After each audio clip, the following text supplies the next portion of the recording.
Hello and welcome to episode 14 of the Survival Handbook. Today we're going to be talking about some of the most important mid-game items, why you need them, and how to use them.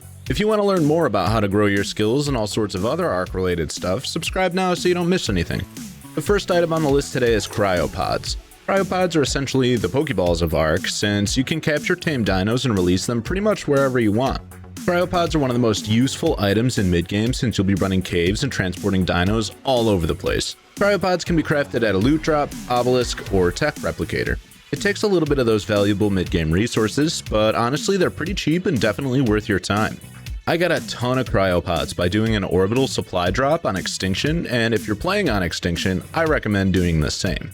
To use cryopods, simply walk up to the tamed creature you want to capture while the cryopod is equipped and press the attack button. It takes a few seconds to actually capture the creature, but once it's in there, it's not going anywhere. There are a few things to note about cryopods though. If you're playing PvP and get raided while some creatures are cryopoded, they'll be able to use your own dinos against you. Essentially it means that they get to claim your dinos as their own if they get their hands on your cryopoded creature. Cryopods have a 30-day spoil timer, which can be recharged by placing the cryopod in a cryo fridge or tech sleeping pod.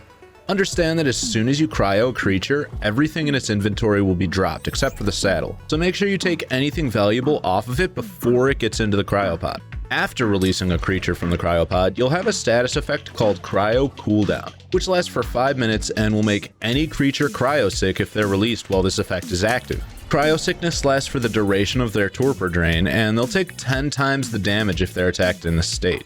The next mid-game item today is the shotgun. The shotgun is pretty much a staple in Ark and will help you get out of those "oh no, I'm about to die" situations most of the time. They're mostly useful in PvE, but if a survivor gets too close, then a few blasts from your trusty shotgun should show that survivor that you really like your personal space. Pretty much from the moment I unlock the pump shotgun, you'll find me having one on my hotbar at all times. It's just so good for keeping you safe. You can keep all sorts of attachments on it too, but you'll mainly be using it for defense.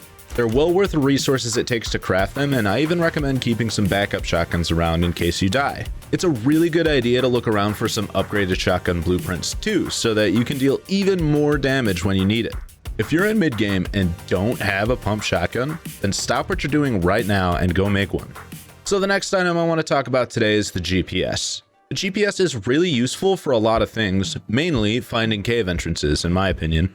I don't normally memorize cave entrance locations, so after looking up the coordinates on the Ark Wiki, I'll use a GPS to get me to that cave entrance quickly and easily. I'm not gonna lie, it's not like the GPS is an item you can't live without. It's just one of those quality of life things that'll make everything easier for you, especially if you're playing with friends. On several occasions, I've had friends need some help from me, but they simply couldn't describe where they were well enough for me to get to them with any sort of speed. If they had a GPS though, it would be really easy for them to tell me where they are, and it would be really easy for me to find them too. Consider getting your hands on a GPS to make navigation easier. The next item is actually a collection of items. It's the entire set of industrial crafting stations, which are going to save you so much time and energy that you'll wonder why you weren't grinding for them right off the bat. The complete collection of industrial crafting stations is the chemistry bench, industrial grinder, industrial forge, industrial cooker, and industrial grill.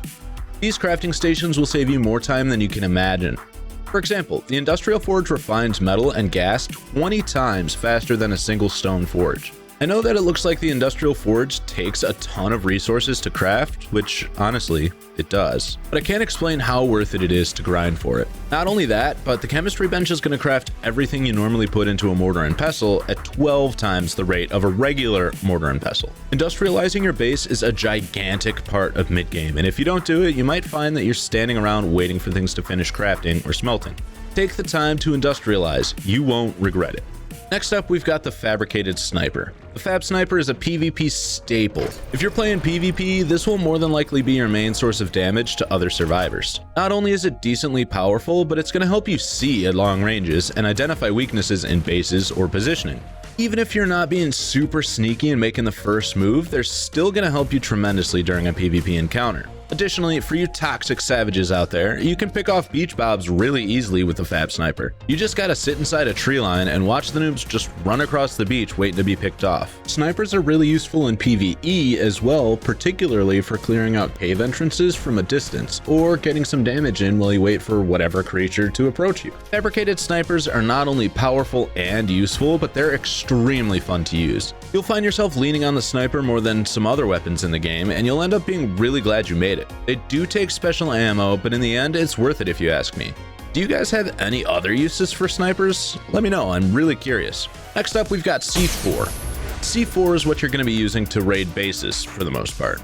Nowadays, most bases you'll run into will either be made of metal or stone, so explosives are going to be a priority when you're planning a raid. Consider making lots of it to get all the loot that other people worked really hard to get. Can you tell I'm salty about raids? No? Okay. I'm salty about raids. But either way, Ark is a PvP game and raids are gonna happen. So you might as well take advantage of the week, right? Dang, I sound hella evil. Let's move on to the next item. The chainsaw. Yes, a much less evil item. The chainsaw is a fantastic item that's gonna gather you wood like nobody's business. Everyone needs an abundance of wood at some point, and what better way to collect it than a chainsaw? Seriously, even with official rates, one tree is going to get you more wood than you thought it would. Plus, the chainsaw can be used to efficiently harvest many other resources, particularly the resources dropped from tech creatures. It works mostly like a hatchet, but you'd be surprised at its efficiency when gathering organic polymer, cactus sap, and hide. Definitely give it a try. Next up is flak armor. By the time you're in mid-game, I'm assuming most of you will have flak armor, but for those of you that don't, you absolutely need it right away.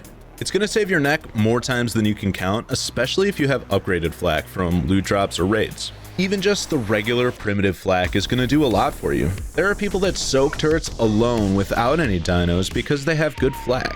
That could be you, gamer. Flak isn't just good for raids though, it's great for those times when a Velonosaur is all up in your face, or when you're running a cave and a bat comes out and tries to eat you. You know, defense and all that. The next and last item on the list is scuba gear. Are you afraid of the ocean? If you said yes, then you're really smart, because the ocean is a terrible place and is going to mess you up if you go down there. But honestly, there are some really powerful creatures down there that could help you tremendously, and what better way to get underwater than to be able to literally breathe there? Scuba gear is what you need. It's not really that expensive and can be crafted in a fabricator. It's not the best armor in the world, but it'll protect you from the cold and you'll literally be able to breathe underwater.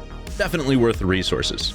This is the first step to exploring the ocean, in my opinion, and it's going to be really difficult to go very far if you don't have a way to get oxygen. So consider getting yourself a few sets of it, even if it's just to get some silica pearls. Your movement speed with the flippers is kinda ridiculous underwater. Just make sure there's no giant predators around and you're good to go.